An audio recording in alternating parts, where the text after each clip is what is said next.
اکثر جب آپ سنتے کہ بلا بندہ دنیا سے چلا گیا، ایز اے مسلمان یہ ایمان کا تقاضا ہے، ہم جو کچھ ہوتا ہے فی سبیل اللہ معاف کر دیتے ہیں۔ اب لوگ کہتے چلو جی خدا کی رضا کے لیے معاف کیا، لیکن کبھی دنیا کے اندر بیٹھے ہوئے وہ مظلوم جب اس ظلم کو یاد کرتا ہے تو ادھر عذاب والے فرشتے اس کی ظالم کی قبر کے اندر آن پہنچتے ہیں اور اسے عذاب دینا شروع کر دیتے ہیں۔ اس لیے حقوق اللہ تو وہ اس کے یہاں جائے گا، وہ دیکھے گا۔ پھر ہمارے یہاں ایک جنازے پہ حضرت اعلان کیا جاتا ہے کہ مرنے والے کے ذمے جو قرضہ ہے، ایک تو قرضہ ہوتا ہے نا جو آپ نے نقدی لیا، جیسے یہ ہمارے بھائی دنیا سے چلے گئے، ان کی سبزی کی دکان تھی، اب ان کے بھائی کہہ رہے تھے ان کے ظاہر لین دین کے معاملات منڈی والوں کے ساتھ بھی ہوں گے، باقی لوگوں کے ساتھ بھی ہوں گے، بہت سارے معاملات ہوں گے۔ وقتی طور پر آپ ایسے کریں، اگر کہیں یہاں پہ ان کے جتنے لین دینے والے موجود ہیں وقتی طور پر آپ فی سبیل اللہ اسے معاف کر دیں۔ جنازے کے بعد ان کے بھائی موجود ہیں، اولاد موجود ہے، آپ ان کے ساتھ بیٹھے حساب کتاب لیں، اور آپ کو طلب کرنا تھا طلب بھی کر سکتے ہیں، دینا تھا دے بھی سکتے ہیں، لیکن یہ قرضہ تو اولاد چکا دے گی، آپ کا مالی قرضہ اولاد چکا دے گی۔ لیکن جس مظلوم پہ آپ ظلم کر کے چلے گئے، غور کریں وہ قرضہ کون چکائے گا؟ آپ کسی کی غیبت کر کے چلے گئے، وہ قرضہ کون چکائے گا؟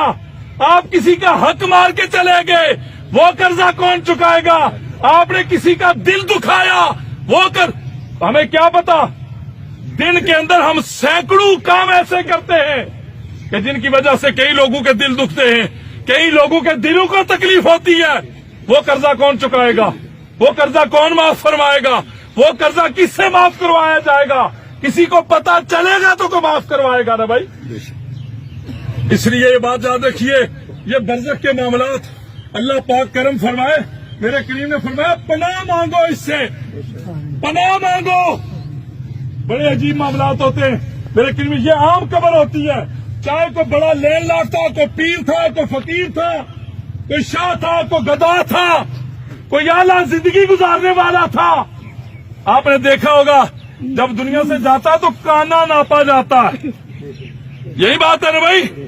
کبھی ایسا ہوا کہ 5 کنال میں رہنے والا، اس کی قبر بھی 5 کنال کے اندر کھودی جائے، اور 1 کوارٹر کے اندر رہنے والا اس کی قبر بھی چھوٹی کھودی جائے؟